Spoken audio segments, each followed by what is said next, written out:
Hey everybody, this is Brett Hightower back once again. Conservative, Christian, straight, white male, everything that the left can't stand. And I'm here to make their lives a living hell. I've been on a bit of a break. There's a reason for the break. Besides life getting in the way, one of the reasons for the break is fascists at YouTube, if you noticed, had deleted a few of our videos, a few of my podcasts. Why, you say? Because I deign to tell the truth. You can't tell the truth. You can't even espouse opinion that differs from the opinion of the thought police on the left. So the fascists at YouTube decided to delete my posts. Two of them. One of them was comparing the lead up to Kristallnacht in Nazi Germany from 1933 to the way conservatives or Trump supporters were being treated by the Democrats. But don't worry, we're going to touch on that again. So it's got to find a way around the algorithm. But they had the thought police out. Now, it's kind of a badge of honor when they ban you, when they delete your video on YouTube or block you on Facebook. Because a little channel like ours with maybe 12 to 19 subscribers, not that many, a little innocuous channel, and they go out of their way to delete a video that we made because it might actually shed light on the truth. The other video they deleted was talking about how the left used COVID, orchestrated, the left and the establishment really, which is Republicans and Democrats, used COVID to orchestrate the entire election theft. They deleted that one too because God forbid you tell the truth or espouse your opinion that differs from theirs. But see, like I said, badge of honor. This is how scared they are of the truth, of any truth. If I make a post and they ignore it, then some would say, oh, well, it's just a kook. You can always say that. Oh, it's a kook. It's just a conspiracy theory. And it means nothing. But the second they delete that post, the second they get rid of you or try to ban you, you've shaken things up. You've pissed them off. You've gotten under their skin and you've told the truth that they don't want you to hear. That's the bottom line. It's Orwell's 1984, but in 2020, 2021.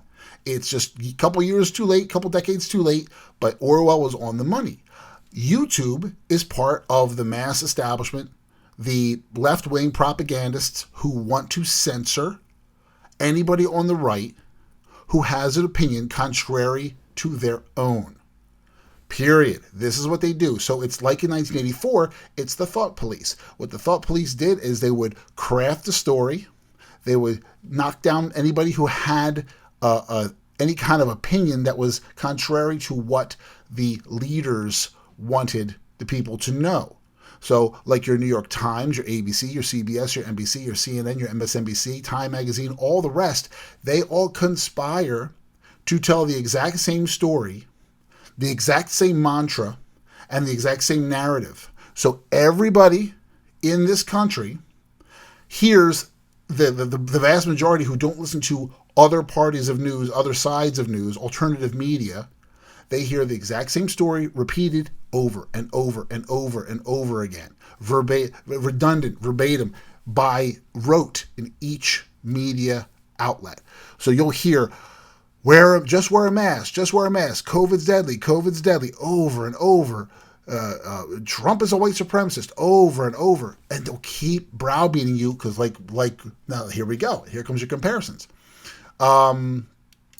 Like Goebbels said, you repeat a lie long enough, people will accept it as the truth. And that is what the left are doing.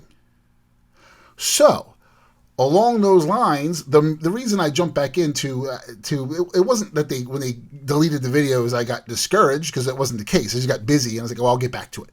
And I want to repost those on a different media source. I'm going to repost them. I'm going to put a different headline in there, the original videos, and then I'm going to share the link to those videos in the description and give a little, short little podcast beforehand saying, hey, by the way, click below to watch this video, which was banned by YouTube. That way you can watch it or listen to it somewhere else. It's a free media source, but I'll let you watch it over there. So here's the reason, though. there's been a lot going on. You had the election fraud, all the theft, and then old man Biden is in there just breaking every single campaign promise. Surprise, surprise. And your Republicans are complicit in the entire thing. A whole nother video on that one. I could talk about it today. Maybe I'll get to it a little bit later after my original point. But let's get to the original point. Just got word today, and I'm a big geek, like the geek stuff. And I got word today, saw the article, posted at 10:16 p.m. that Gina Carano, who is pretty much a conservative, you can tell by her Instagram posts, I follow her on Instagram, was fired from the show The Mandalorian on Disney+. She played Cara Dune, the badass character, which everybody loved her. Everybody loved the character. But they fired her. Why? They fired her. Let's see, the article here is on comicbook.com. Here's my source. And I'll provide the link to that in the description. It says, Gina Carano, who is best known for playing Cara Dune in the first 2 seasons of Disney Plus's Star Wars The Mandalorian, will reportedly no longer be part of the franchise's future. The news was confirmed on Wednesday night in a statement from a Lucasfilm spokesperson, fascist spokesperson, revealing that Carano is not expected to return to the series' future seasons or any other future projects in the franchise. This comes after Carano shared several controversial and anti-Semitic posts on her social media, the backlash off which led to the hashtag #FireGinaCarano trending on Twitter on Wednesday. So wait a second. Here we go. Again, this is part of course, your thought police, your brown shirts, are the dickheads on Twitter, the scumbags who have nothing. And what you have on Twitter, really, it's not just people that are doing this. You have bots on Twitter who they're automated accounts who will just regurgitate a hashtag over and over again to get it trending. And because Disney are a bunch of fascist leftist pieces of trash, they fall lockstep in with their drones, their brown shirts who are on Twitter. Okay, you have your physical brown shirts, your Antifa, your Black Lives Matter, brown shirts and black shirts, and then you have the virtual brown shirts, which are your Twitter mobs, your jackasses, your losers on Twitter, and your bots. Okay, so Disney, of course, follows lockstep because the bottom line is this: Disney wanted to get rid of her because they're a bunch of leftists.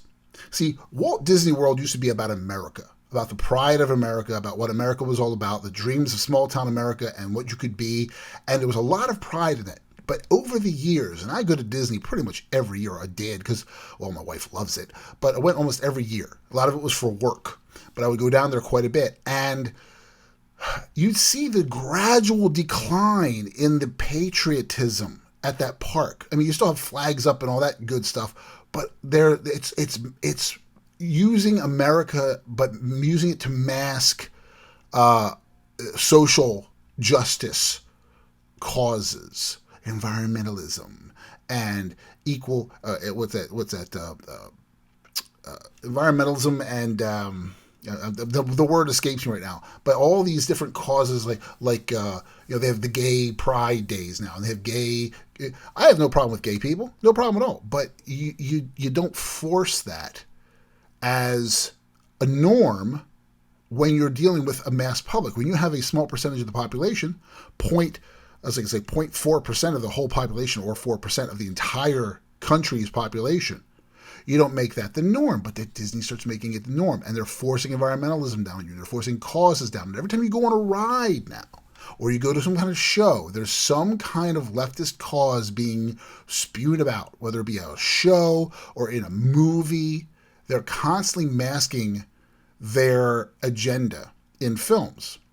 I mean, if you look at the trend, I saw it coming before when you had the strong women in movies. I have no problem with strong women. Gina Carano is a strong woman. I loved her character.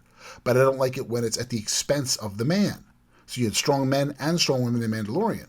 But Gina Carano, she was a strong woman, and she owned it. All the characters, all the female characters in there owned it. It's not they're strong because they're women. They're just a woman who happens to be strong, like Ripley in Aliens, like Linda Hamilton, Sarah Connor in Terminator. A woman who happens to be strong or has trained herself to be strong. But Disney had this trend going with Frozen, where all the men in the movie were either pointless or evil, and usually evil white males. That's your trend. If you looked at Maleficent started the whole thing. I looked at it and saying every single guy in that film had no redeeming characteristics. The prince, who was supposed to wake up Snow White, was rendered useless.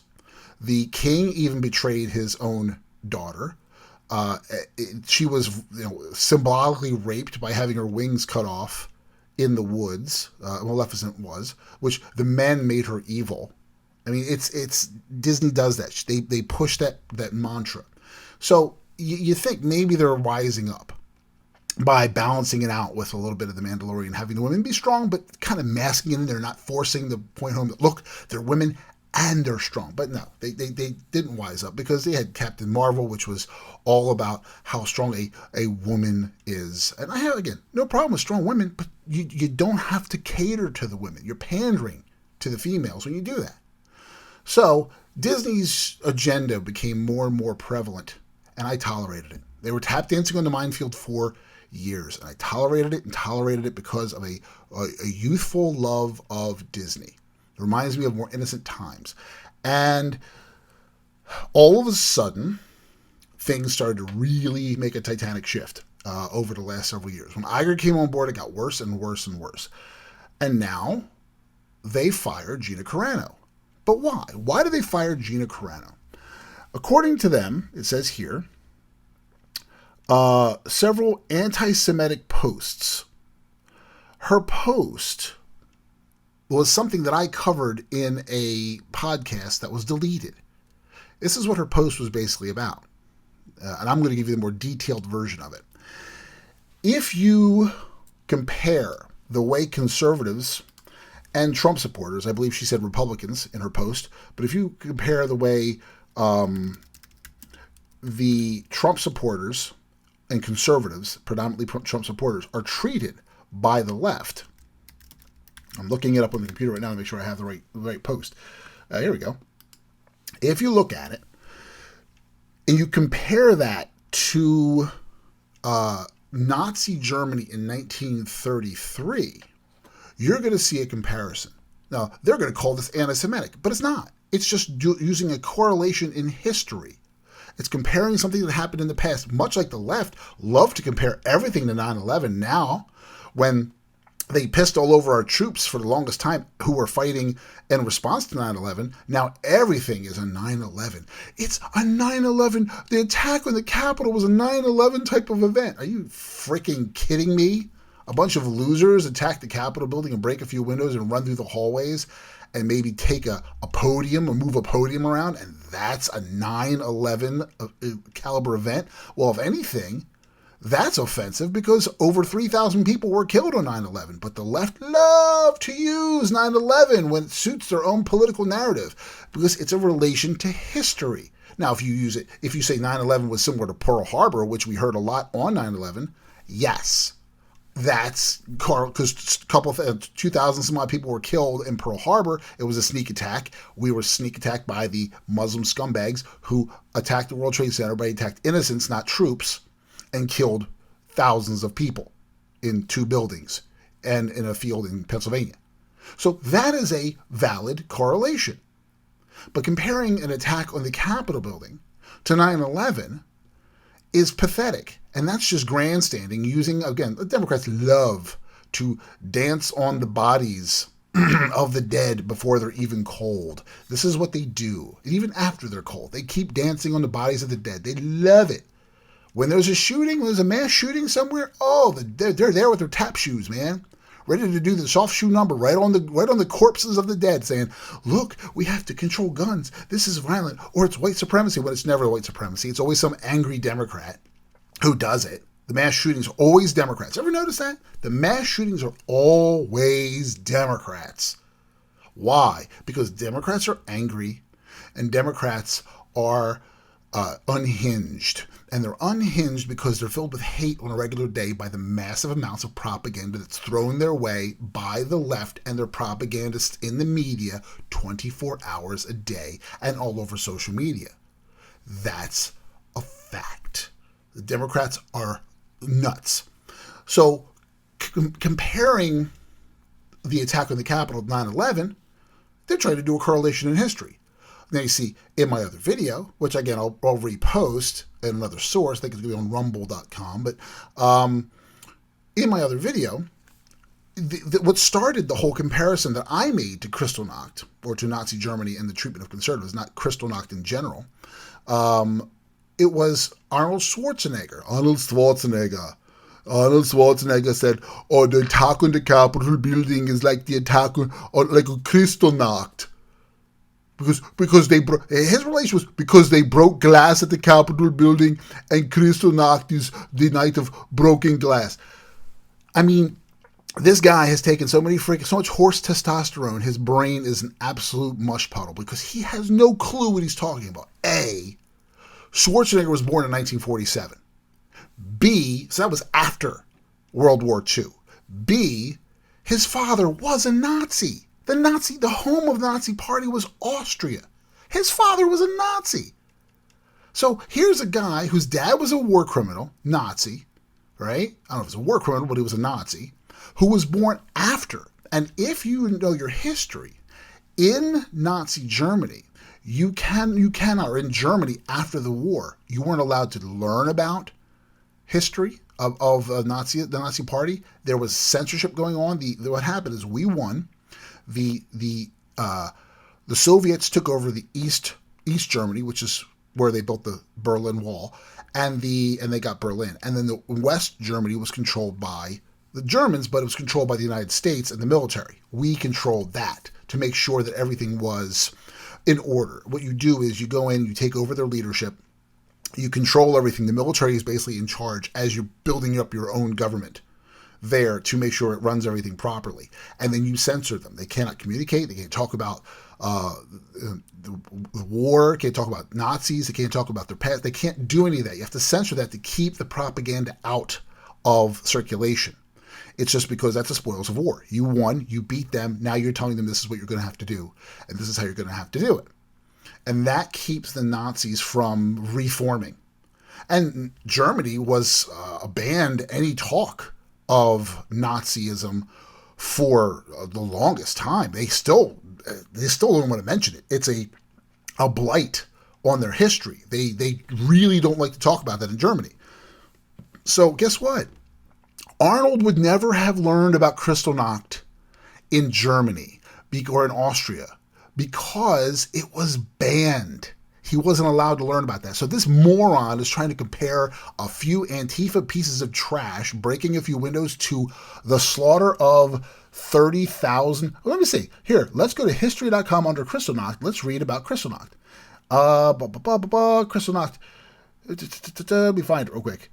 Here, Kristallnacht started late night hours of November 9th, continuing into the next day. Nazi mobs torched or otherwise vandalized hundreds of synagogues throughout Germany and damaged, if not completely destroyed, thousands of Jewish homes, schools, businesses, hospitals, and cemeteries.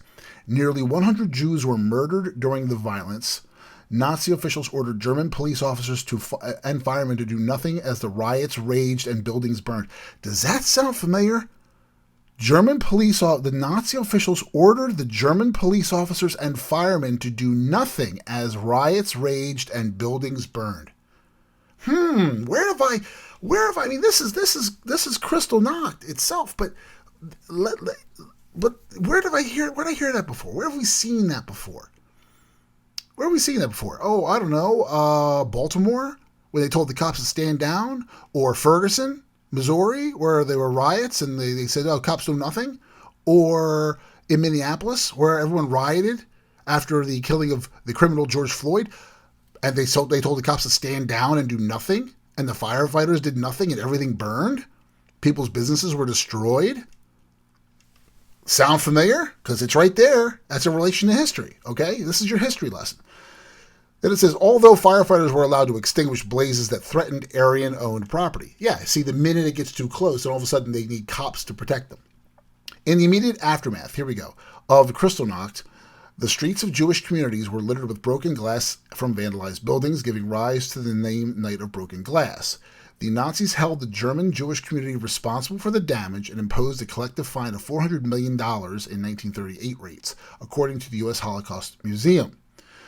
Additionally, more than 30,000 Jewish men were arrested and sent to the Dachau, Buchenwald, and I can't even pronounce that one, Sachsenhausen, that's it, Sachsenhausen concentration camps in Germany, concentration camps in Germany, camps that were specifically constructed to hold Jews, political prisoners, and other perceived enemies of the Nazi state. That's Kristallnacht. All of that was Kristallnacht. But dumbass Schwarzenegger is comparing broken glass at the Capitol building with the 30,000 Jews being sent to Dachau, Buchenwald, and Sachsenhausen. Really? Seriously? I said, no. If you want to look at comparison, now, this is what I said in the other video. And this is what Gina Carano was saying. If you look at the lead up to Kristallnacht, Hitler took power. They seized power, okay? He had a lot of support, seized power. In 1933, he took over. It was the Great Depression. People were vulnerable. They needed someone to lead them out of the blight of the I just blanked. The blight of the Great Depression. So he came on board, very powerful figure, and believe it or not, he did a lot of things that actually helped get them out of the Great Depression. He created the Volkswagen, the people's car. He created the Autobahn. He got the trains running on time. He did a lot of very good things, but he's also a nutcase. And when he had the power and he had the trust of the people, after years of driving propaganda into the heads of the people, he got the regular people to turn against the Jews in the citizenry. It wasn't the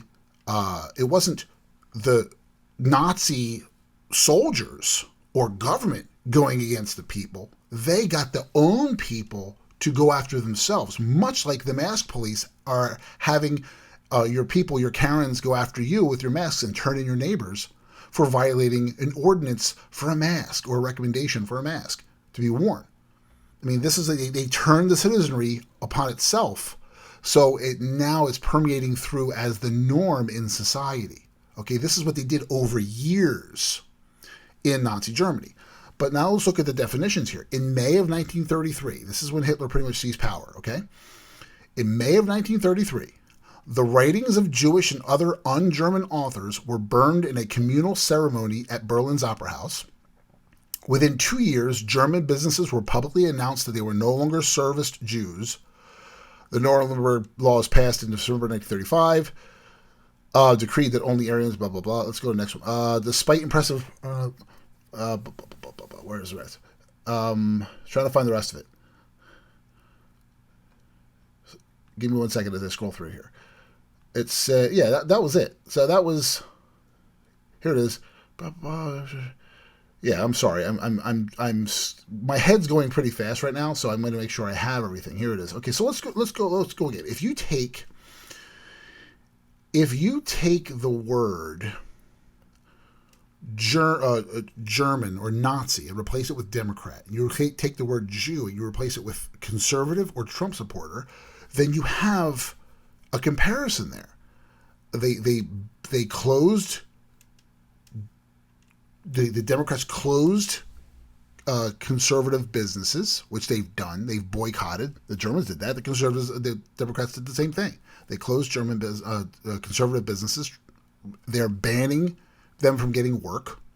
They're burning books. A modern version of burning books now is the banning of the internet, closing down Facebook pages, demonetizing your pages on YouTube, banning you from Facebook, banning you from Twitter, silencing conservatives.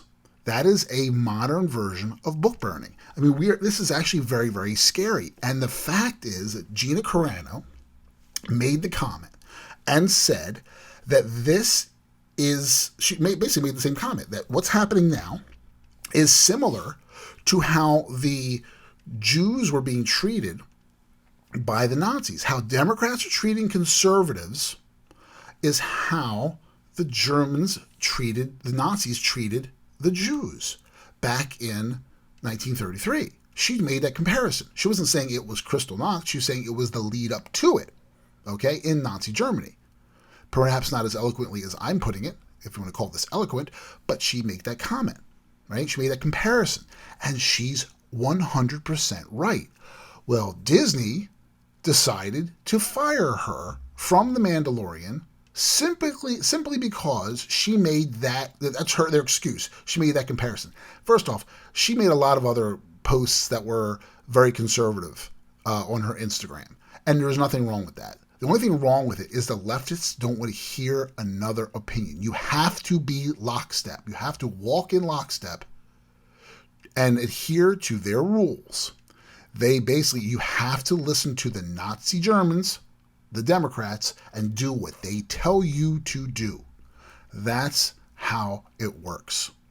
You have to think the way they think. You have to act the way they act. You cannot have your own point of view. And if you do, you better keep it to yourself. You cannot let anybody know that you are a conservative. You can't let anybody know that you are a right-wing minded in any way, shape, or form. If you don't adhere precisely to what the left want you to do and what they want you to believe, they will blacklist you, they'll fire you, they will destroy your business, they'll go after you with their hashtag moves on Twitter with their virtual brown shirts. They tried to boycott Chick-fil-A, and Chick-fil-A caved. Chick-fil-A says we're going to stop donating to specific groups that are Christian groups. They're trying to save face because they got to put business over their principles. This is the same company, Disney, by the way, who makes movies and makes products in mass over in China in sweatshops, while the Chinese are putting Muslim Uyghurs in concentration camps, torturing them and killing them. I recently saw an article that was the Uyghurs were being tortured. The women were being raped with with electric cattle prods in their prisons. Some people that escaped and got out of there, they told the story, and they put them in there for reconditioning. So they adhere to the state rules. I mean, Disney is actually working actively in a country that runs concentration camps. They filmed Mulan. On the land right next to the concentration camp where the Uyghurs are tortured. Right next to it. Disney had no problem with that. Disney was fine with that. Disney had no problem filming next to a concentration camp where they knew people were being tortured and killed. Why? Because they would cater to China, the almighty China dollar. This is what they're all about. You have 1 billion people in China, so they say, let's cater to them because we want to make sure we make our money. Because money is over principle.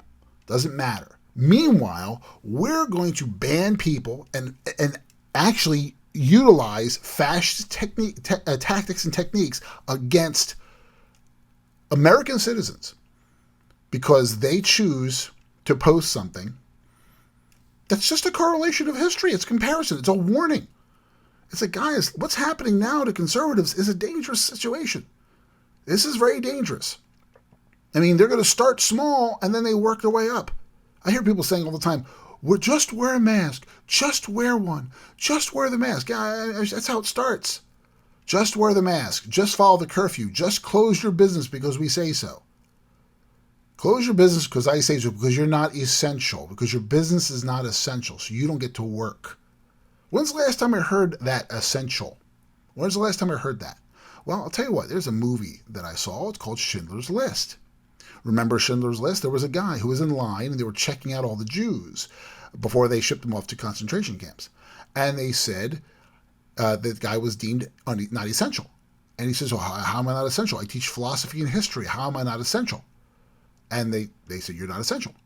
Another guy was a one-armed Jew who was hired by Oskar Schindler as a metal press operator. He needed one arm just to do it. He was shoveling snow on the side of the road to clear the way for the Germans as they came through, the Nazis. They saw him. They pulled him aside. He's an older man, and they shot him in the head because he was a one-armed Jew, and he was considered not essential.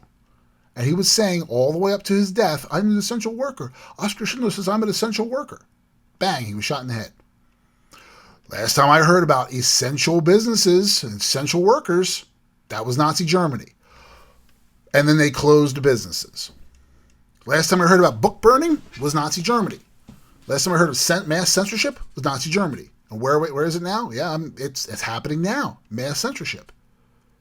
Crowder demonetized on YouTube. Other places demonetized on YouTube. Can't make any of their money off of YouTube anymore. They have all their content, but they can't make money off of it anymore. But some of them are just banned altogether, being banned all over the place. I mean, they shut down Parler. They shut down an entire social media site because the cabal, the fascists who are in league with each other, Amazon, social media, all your media hosting platforms, they conjured up some bullshit about Parler, and one person made some stupid comments, and they said, well, you're not editing those comments. Well, you shouldn't have to.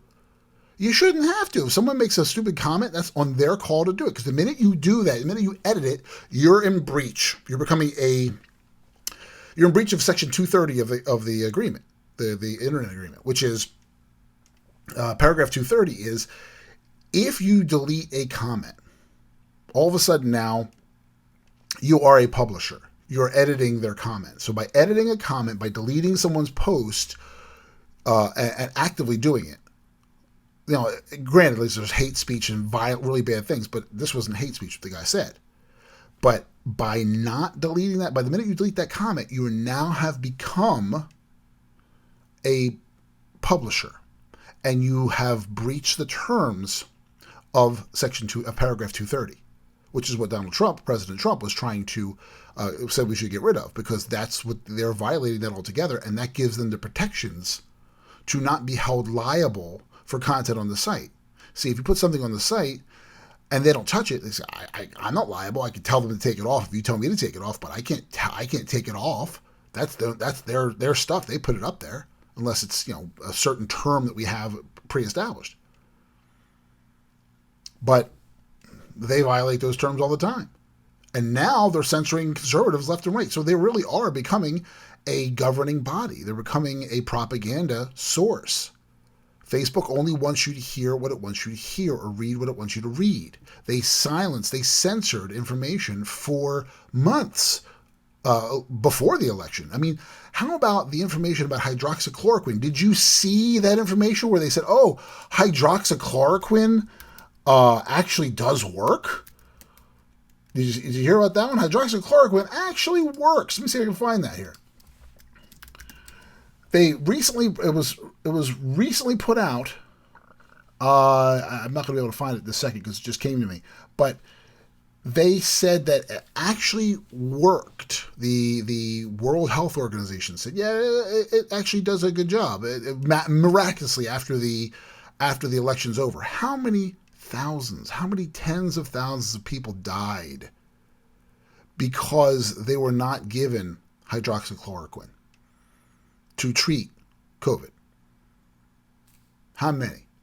And that was perpetuated by Facebook and Twitter, who, if you mentioned hydroxychloroquine, they would ban your page, ban the post, fact check it with their bullshit fact checkers. This is what they did. They're complicit. They're complicit. If I have a family member who died of COVID because I was told that my family member could not take hydroxychloroquine, I would sue Facebook, I'd sue Twitter, I'd sue everybody who sat there, all the media who mocked President Trump when he mentioned hydroxychloroquine. And the reason they mocked him, because they wanted the disease, they wanted the virus, not a disease, they wanted the virus to be widespread, they wanted it to be a pandemic, they wanted to instill fear across this country. But this is what we have. We have people who are controlling information, and it's very, very dangerous. And for them to fire an actress simply for voicing her opinion in her own private Instagram, they fired her for that, and yeah, that's all. That's all. They did it to Roseanne. Roseanne made a joke, which in any other time it would be considered a stupid, funny joke. She compared Valerie Jarrett, who is Obama's little cohort. He said she looks like a cross between somebody and Planet of the Apes because she has this weird-looking face. Well, they said that's racist. Well, no, it's just the way her face looks. but they considered it racist because, you see, here's the thing. Someone will say, well, the left will say, well, but it's comparing her to a monkey, and that's racist. Why? When I look at a monkey, I don't look at a monkey and say, oh, that's a black person. No, I look at a monkey and say, that's a monkey. If I look at a person who looks like they could be a monkey, has like a monkey-shaped face, like, oh, I don't know, like those memes of George W. Bush that they put out there where he was making all these different facial expressions and they had them side by side with monkey faces. You know, you've seen those online. They were all over the place. Well, how is that not racist? Well, it's not racist because he's white. So wait a minute. It's not racist because George W. Bush was white, but the only people who find it offensive are the Democrats if it's done to black people. So are you trying to say that in a Democrat's mind that black people are monkeys? Because that's what it sounds like to me. If it's not offensive when it's done to a white person, but it is when it's done to a black person, in the mind of the Democrat, they must think that the black people look like monkeys. They look at a monkey and the first thing they think of in their racist minds is black person. It's got to be that, because I look at a monkey, I don't say black person. I look at a monkey and go, it's a monkey.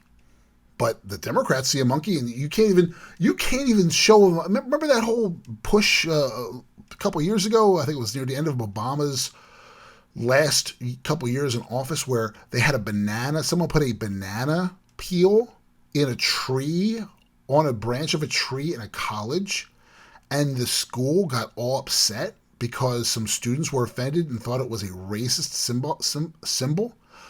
Why would you look at a banana peel and think black person unless you're a racist? Because that's what Democrats are, folks. Democrats are the biggest racists in this country. They are the worst, and they hide behind their self-righteousness and say, you're racist. They accuse you of being racist, but we're not racist. You're racist. So they'll project their racism on you because that makes them feel better about themselves. It allows them to be racist because they're pretending like they're not, but they really are the most racist people ever. I mean, you hear the stuff that Joe Biden said throughout his career. I mean, he said it during the campaign. He went on Charlemagne the God show, called The Breakfast Club, and he said, if you don't vote for me, you ain't black. Really? I mean, that's racist in itself. How about Hillary Clinton saying, I carry a bottle of hot sauce in my purse because, she has to be with the in crowd and fit in when she's on a black radio talk show, or talking with a black dialect. I ain't in no ways tired of reading a poem. I come too far, she said, with a black dialect at a black church. All of a sudden, she speaks like a black person. Obama does the same thing. When he's talking to black people, he's only half. He's talking to the black audience. He panders to them, and he speaks like a black person with a black dialect, if you want to call it that. Or as Harry Reid called it, a Negro dialect. Yeah, remember, this is Democrat Harry Reid, who was the Senate Majority Leader for quite some time, career in the Senate, right? Mr. Not Racist, who said Obama does not have a Negro dialect. Really? Really? I hear Obama and I say, oh, he's a well-spoken guy. He's very eloquent. I don't say he has no Negro dialect. That's the last thing that comes into my mind. The last thing. Until Harry Reid says it, and I go, holy crap, what the hell is he talking about? Or Joe Biden, who says Obama's the first black, clean, well-spoken African-American candidate. What? Like, what? What? If a Republican said that, the world would explode. The left would lose their minds. How dare you use racist language against somebody? Only we can do that. How dare you make fun of black people and stereotype them? Only we can do that. That's the left. That's the left in a nutshell. So Roseanne Barr makes that comment, and they kick her off. They ban her. They fire her from the show. I'm sorry. They fire. And then she made the comment and then deleted it right away. Right? Made it, deleted it. They fired her from her show that made them major bucks, kept the show going after, and then they killed her character off in the show. And all of her friends, her leftist friends who wrote her coattails, Oh, they threw her ass under the bus in a second, man, and they're still doing the show. That shit show, The Connors. They're still doing it. They're still doing the show without her, and they kicked her to the curb. And they said, screw you, I don't care. Because honestly, the left don't care. They will use you if you're successful, but if they don't need you, they will throw you away in a second because they're evil, horrible people. And if you're a conservative, again, they'll use you as much as they can. When you no longer are useful to them, like with Donald Trump, they used him for years. Got money from him, beg him for money for their campaigns, palled around, invited him to their weddings. The Clintons invited him to, went to his wedding, invited him to their wedding, or their daughter's wedding, whatever it was. They went to his weddings. They kissed his ass. Then all of a sudden they realized, he's no longer useful to us, so now we're going to go after him with venom. And it wasn't just the Democrats, man. It was the establishment Republicans. I have a whole nother video about that. I mean, this is running long, so I'm probably not going to touch on it here. It's a whole separate topic in its own. But who knows? It depends on my mood. So they fire Roseanne Barr for one tweet. Fire her from a highly rated #1 show that she resurrected, her own creation, named after her. Fire her for one tweet, which is a bad joke, right? James Gunn, who was the director of the Guardians of the Galaxy, Disney. Remember, Disney owns ABC, so Disney fired Roseanne. Disney owns Marvel. Disney was in charge of Guardians of the Galaxy. And James Gunn had, in his 40s, the man's like 50 now. In his 40s, he was posting numerous tweets about rape and pedophile. Let me see if I can find, hold on, James Gunn pedophile tweets. Let's just look these up real quick. See if it shows, if they still have them online. Oh, let me see. Here you go. Here's a long list of them. I like it when little boys touch me in my silly place. No, these are legit. I'm gonna read these. I'm gonna link to it too. I'll link to it. Hold on a second. Put my glasses on so I can see this. This is in 2009, 2011. It went on for years. 2010, my new film, Jerk Loose A, small town where beating off is illegal and high school kid jerks off in front of others to show how fun it is. I'm serious. If you have little ones, don't let them listen. I just downloaded that new Steven Tyler single. I feel the type of shame usually reserved for getting a $3 BJ from a maybe tranny. This is what he posted. I'm doing a big Hollywood film adaptation of The Giving Tree with a happy ending. The tree grows back and gives the kid a blowjob. This is James Gunn. Photo shoot with 3 people trying to maintain a semi-chub so I'll look impressive in these photos. This may be this is in 2000, that was 2011. 2009, this may be the plant version of adopting a damaged 12-year-old girl who steals your money and accuses you of molesting her. Here's the hashtag was unromantic movies. This is July 2012. We're at 3 years now, 2009 to 2012. 3 men and a baby they had sex with. That's the unromantic movie title. 3 men and a baby that they had sex with. That's pedophilic. How about 2009? About to vomit as I'm stuffed with etouffee and eggplant. I'm Louis Andersoning my ass out, not just the fat, not the little boys. Or The Hardy Boys and the mystery of what it feels like when Uncle Bernie fists me. Hashtag sad children's books.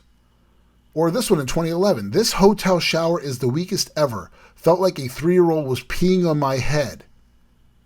This is James Gunn. I mean, and there's more. The Expendables was so manly, I effed the shit out of the little pussy boy next to me. The boys are back in town. This was in 2010. Eagle snatches kid is what I call it when I get lucky. Or here's this one. This one here. Honesty is the best policy. Tell your 3-year-old you're laughing, thinking of me effing 3PO. He'll appreciate it when older. And then this last one here in 2009. I remember my first NAMBLA meeting. National Association Man Boy Love. National North American Man Boy Love Association. I think that stands for NAMBLA. I remember my first NAMBLA meeting. It was the first time I felt okay being who I am. Some of those guys are still my BFFs. People were saying he was fired. He was fired by Disney for those. He was fired. Well, the leftists on the crew of the Guardians of the Galaxy, your actors, like that scumbag, what's his name? Dave Bautista, that pedophile supporter, that guy. He's like, oh, we're going to quit if James Gunn is fired. And they argued and argued. All the leftists argued in this case. And what happened? Disney hired him back. Here is a business who lives on the fact of, on the backs of children, children's programming. They'll put digital hair over the butt of Daryl Hannah in the movie Splash from 1984. Not allowing them to show her ass on the screen at all, but they're going to allow a pedophile rape writing guy from Twitter to be the director and be hired back for Guardians of the Galaxy 3? Seriously? So all these tweets, which went on for years, it wasn't just like one tweet like Roseanne. It was years, at least 3 years of tweets of a man who's in his 40s, yeah? And they hire him back. But Gina Carano makes some posts as pro-conservative, and they fire her? Disney are scum. I mean, you got to consider, if you're going to take your kid to Disney, think about this. They support a pedophile over a patriot. Pedophiles over patriots. That's Disney's motto. Period. They will thrive on any kind of pedophilic imagery. They love it. Love it. They're thrilled with it. Look, I hate to think that there's creepy guys in Disney who like the little kids. I hate to think it, but I mean that place is right for the picking. You know that the left there's a lot of pedophiles in the left. I mean, look at Jeffrey Epstein and his pedophile island. Would it not surprise you? Would it not surprise you if Disney had a bunch of executive pedophiles behind the scenes, and even non-execs, who just wanted to get close to little boys and little girls and do terrible things because they lure them in with their trust? Would it not surprise you? If they're able to forgive James Gunn for 3 years of pedophilic tweets, doesn't surprise me. It really doesn't. With the way the left are now, pedophile. I mean, look at the guy. Look at the guy from Lincoln Project. Did you hear about that story? The Lincoln Project, the Never Trump. Hold on, I'm looking that up. Lincoln Project pedophile. Let me see if I can find it real quick. There it is. John Weaver. New York Times article. How about this? John Weaver, who was a GOP operative. Now, they say GOP, but he's a rhino. He was friends with John McCain and John Kasich. He advised them. This John Weaver started the Lincoln Project, as it was called, which was basically a Never Trump organization. It was designed to raise money to stop Trump and the Trump agenda. It was basically an organization designed by the elitists and the establishment, for the elitists in the establishment, to stop the outsider from having any control in Washington and disturbing their elite country club in Washington. John Weaver, here's the headline from New York Times. This is January 31st. 21 men accuse Lincoln Project co-founder of online harassment. John Weaver, a longtime Republican strategist and co-founder of the prominent anti-Trump group The Lincoln Project, has for years sent unsolicited and sexually provocative messages online to young men, often while suggesting he could help them get work in politics, according to interviews with 21 men who received them. His solicitations included sending messages to a 14-year-old asking questions about his body while he was still in high school, and then more pointed ones after he turned 18. Weaver helped run the campaign for McCain in 2000 and 2008, and Kasich in 2016. There you go. He's in with those guys. Oh, wait a minute. If you have a guy who's running your campaign, and you're working intimately with this guy for years, especially two campaigns, McCain, you're going to know something about his history. You're going to know that there's that creepy uncle you got, that one uncle, like, don't stay away from that uncle. That uncle's bad. Hey, keep the kids away from that uncle, because he's that one creepy uncle that puts his hands on the kids and touches them inappropriately. You're going to know. Like Harvey Weinstein. People knew what he did. Hell, some of the actresses, actually, he did it to them. And they still kissed his ass because he was a power player and they wanted to preserve and prolong their careers. So they went along with it. And they knew what he was doing. They knew he was raping women. They knew he was assaulting women. But they let it go. They let it go for decades. Meryl Streep let it go for decades. She knew. Her buddy, Harvey Weinstein. The Clintons, they got money from Harvey Weinstein. They have pictures with Harvey. They knew Harvey for years. You know, you're going to hear the stories, especially in Hollywood, because the grapevine is huge in Hollywood, and everyone hears everything. So you know what he was doing. And then they act all indignant with their Me Too movement. All of a sudden. The whole purpose behind the Me Too movement, honestly, because it started around 2016, the whole purpose behind the Me Too movement was it 2014? 2014.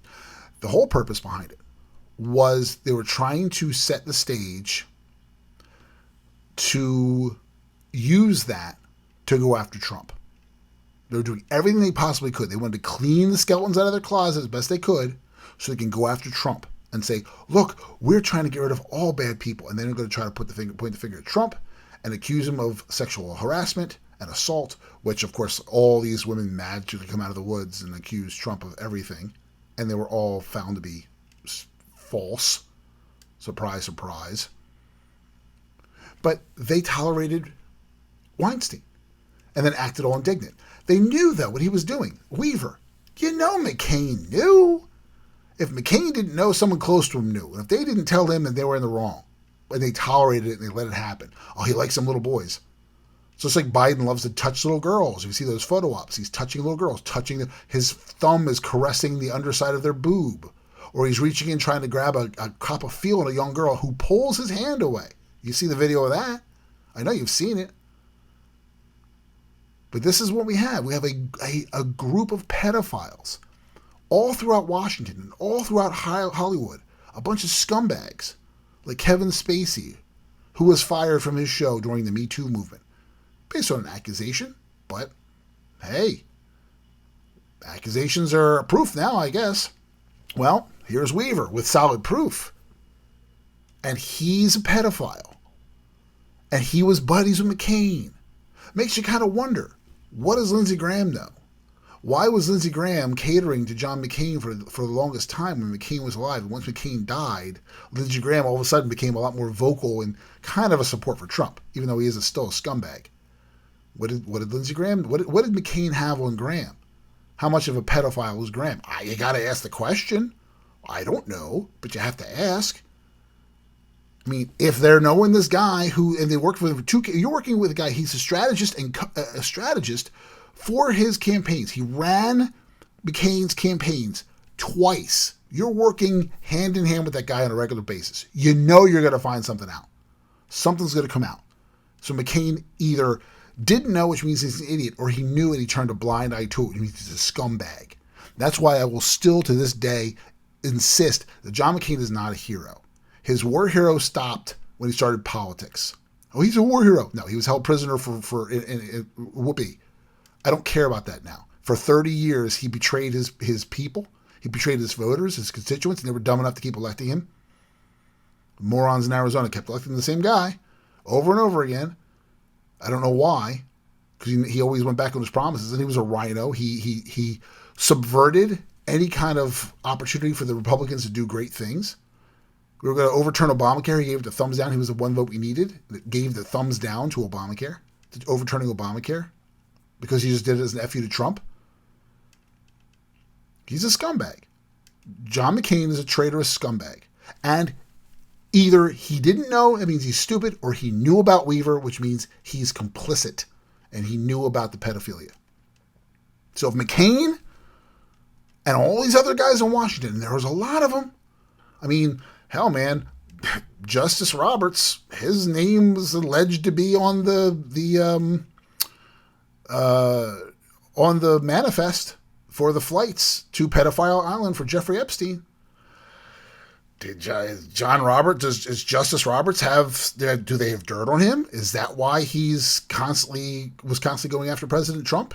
Why he voted for Obamacare?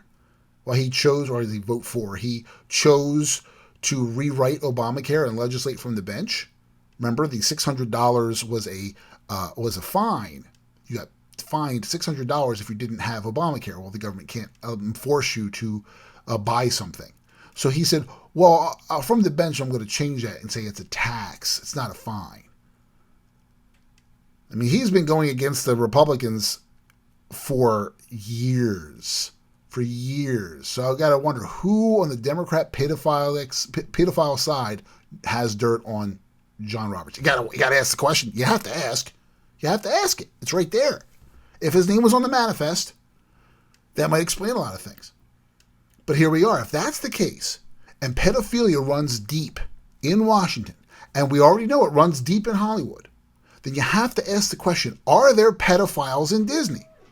You have to ask that question. Because if there are pedophiles in Disney, that's a breeding ground for the pedophiles. And they eat that up. Hold on, I got to take a drink.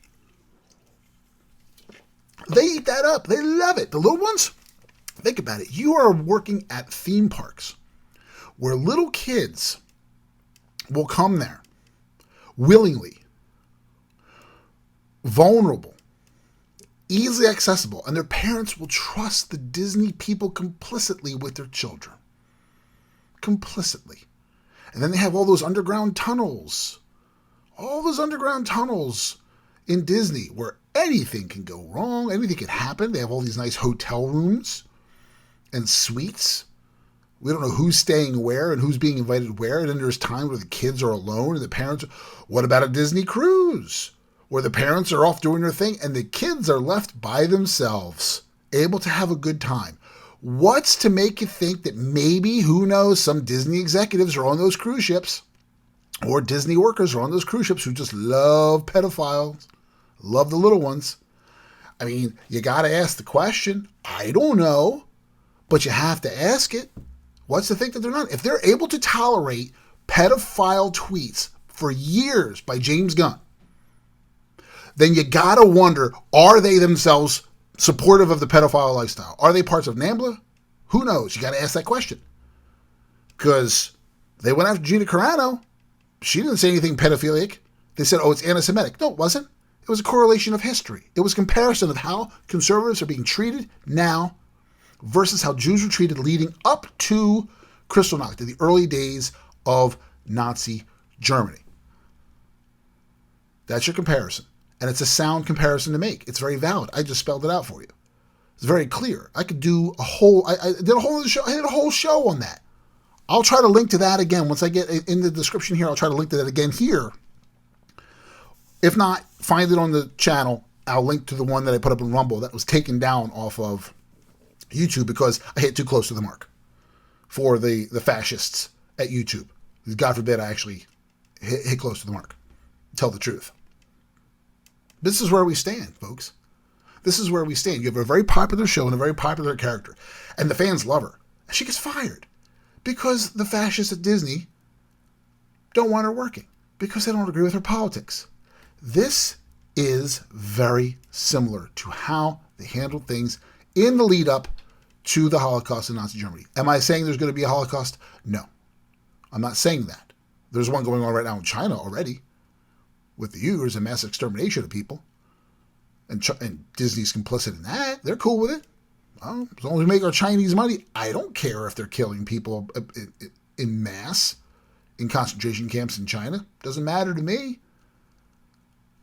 So Disney's going to turn a blind eye to a different type of Holocaust, but then they're going to try to accuse Gina Carano of anti-Semitism just by comparing the way Jews were treated to the way conservatives are treated now in the lead up to Kristallnacht? Is there going to be a Holocaust? Probably not. I don't think so. You never know. You never know.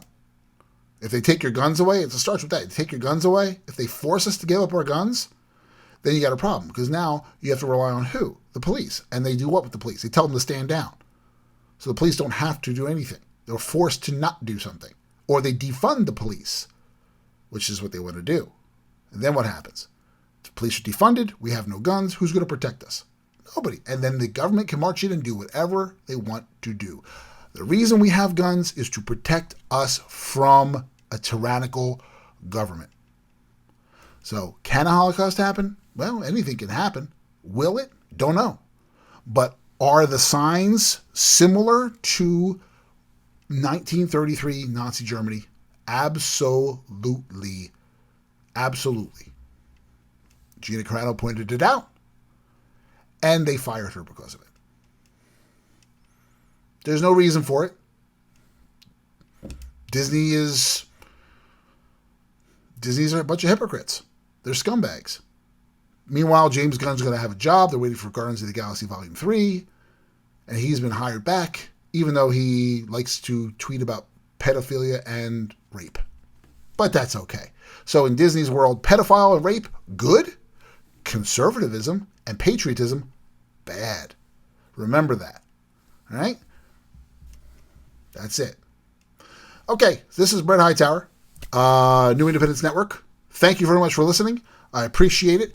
And let's keep fighting the good fight. Let's support Gina Carano and harass Disney, because I think they need it, because we need to get them. It doesn't matter, but they're probably not going to listen anyway, but still go after them, or stop watching, or cancel Disney Plus. I'll cancel Disney Plus. I have no problem with that. I'll cancel it. I don't have it. My wife pays for it. But when it expires, I don't care about any of the shows they have. I don't care. Don't care. Doesn't matter to me. Save us some money. Screw Disney. They're making billions anyway. So, again, Brett Hightower, New Independence Network. Thank you for listening. Have yourself a great day. Fight the good fight.